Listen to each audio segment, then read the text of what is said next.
Risposte alle critiche di Davide: Dio esiste o no? Ciao a tutti da Bruno Pepi. Nel mio video precedente ho presentato alcune prove dell'esistenza di Dio.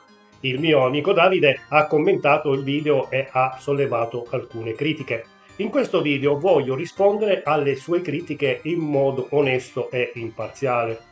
Sulla questione delle prove, Davide dice che le mie prove non sono prove perché non sono incontrovertibili. Sono d'accordo con lui, non credo che esistano prove incontrovertibili per l'esistenza di Dio. L'esistenza di Dio è un argomento complesso e controverso e non esiste una prova che possa convincere tutti. Tuttavia, credo che le mie prove siano valide e che forniscano un fondamento razionale per credere in Dio. Sulla questione degli assunti arbitrari, Davide dice che le mie prove si basano su assunti arbitrari. Sono d'accordo con lui. Alcune delle mie affermazioni sono basate su assunti che non sono dimostrabili. Ad esempio, io credo che l'universo abbia avuto un inizio, ma non posso dimostrare questa affermazione.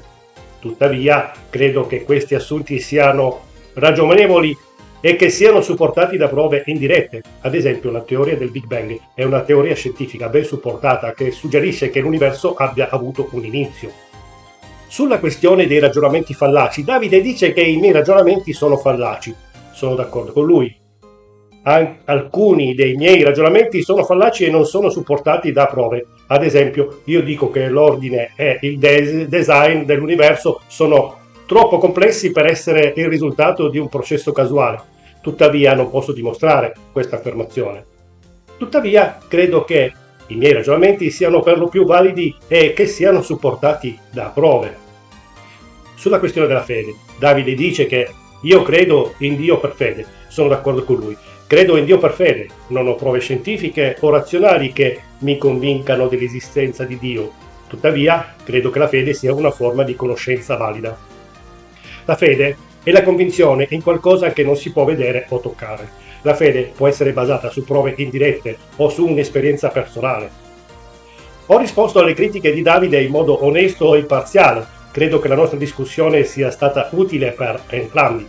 Continuo a credere che le mie prove siano valide e che forniscano un fondamento razionale per credere in Dio. Tuttavia, sono consapevole del fatto che non sono prove incontrovertibili. Sono aperto al dialogo e sono sempre disposto a imparare cose nuove. Se avete altre critiche o domande, vi invito a farmelo sapere. Nel prossimo video parleremo di un approfondimento su una delle prove dell'esistenza di Dio. Stay tuned! Grazie per aver guardato il video, iscrivetevi al canale e lasciate un like se vi è piaciuto. Ci vediamo al prossimo video!